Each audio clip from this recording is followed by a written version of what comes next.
प्रकृत्यै नमः। ॐ विकृत्यै नमः।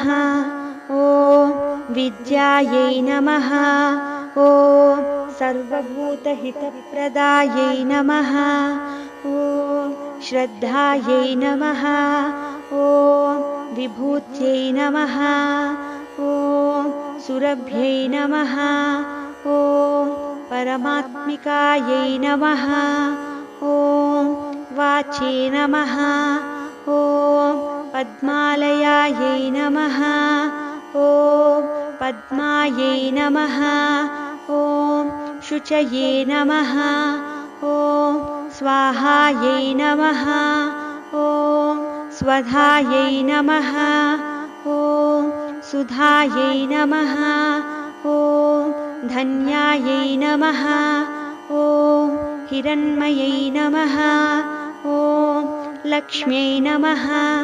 ॐ नित्यपुष्टायै नमः। ॐ विभावर्यै नमः। ॐ आदित्यै नमः। ॐ दित्यै नमः। ॐ दीप्तायै नमः। ॐ वसुधायै नमः। ॐ वसुधारिण्यै नमः। ॐ कमलायै नमः। ॐ कान्तायै नमः। ॐ क्षमायै नमः। ॐ क्षीरोदसम्भवायै नमः। ॐ अनुग्रहपरायै नमः। ॐ रिद्धये नमः। ॐ अनघायै नमः। ॐ हरिवल्लभायै नमः। ॐ अशोकायै नमः। ॐ अमृतायै नमः। ॐ दीप्तायै नमः। ॐ लोकशोकविनाशिन्यै नमः। ॐ धर्मनिलयायै नमः। ॐ करुणायै नमः। ॐ लोकमात्रे नमः। ॐ पद्मप्रियायै नमः।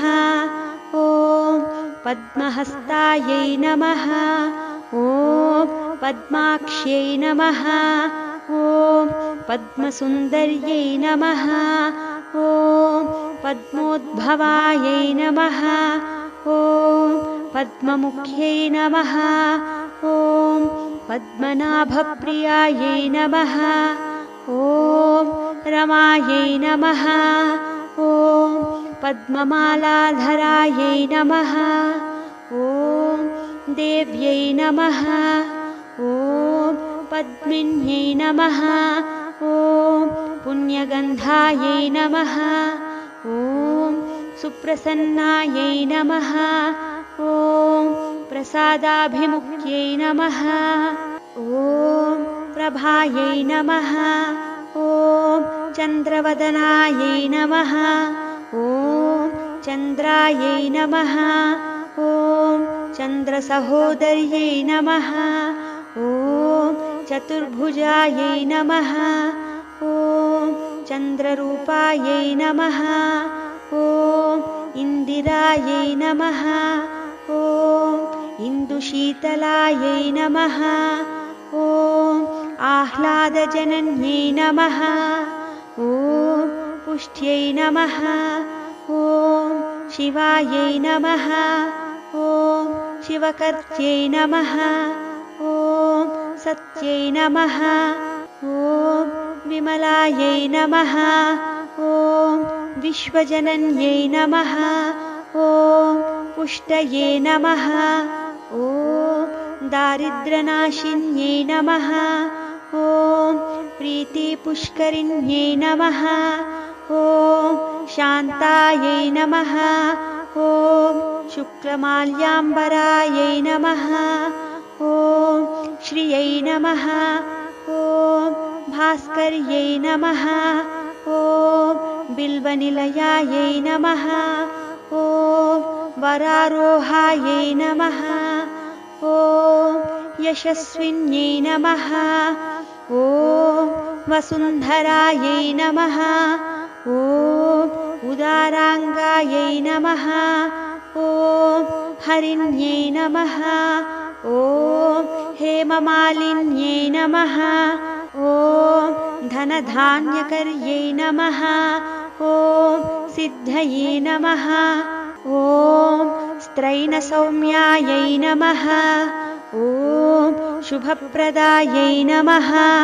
ॐ नृपविष्मगतानन्दायै नमः। ॐ वरलक्ष्म्यै नमः। ॐ वसुप्रदायै नमः। ॐ शुभायै नमः। ॐ हिरण्यप्राकारायै नमः। ॐ समुद्रतनयायै नमः। ॐ जयायै नमः। ॐ मङ्गलदेव्यै नमः। ॐ विष्णुवक्षस्थल नमः। ॐ स्थितायै नमः। ॐ विष्णुपत्यै नमः। ॐ प्रसन्नाक्ष्यै नमः। ॐ नारायणसमाश्रितायै नमः। ॐ दारिद्र्यध्वंसिन्यै नमः। ॐ देव्यै नमः। ॐ सर्वोपद्रववारिण्यै नमः। ॐ नवदुर्गायै नमः। ॐ महाकाल्यै नमः। ॐ ब्रह्मविष्णुशिवात्मिकायै नमः। ॐ त्रिकालज्ञानसम्पन्नायै नमः। ॐ भुवनैश्वर्यै नमः। इति श्रीलक्ष्म्यष्टोत्तरशतनामावळि समाप्तम्।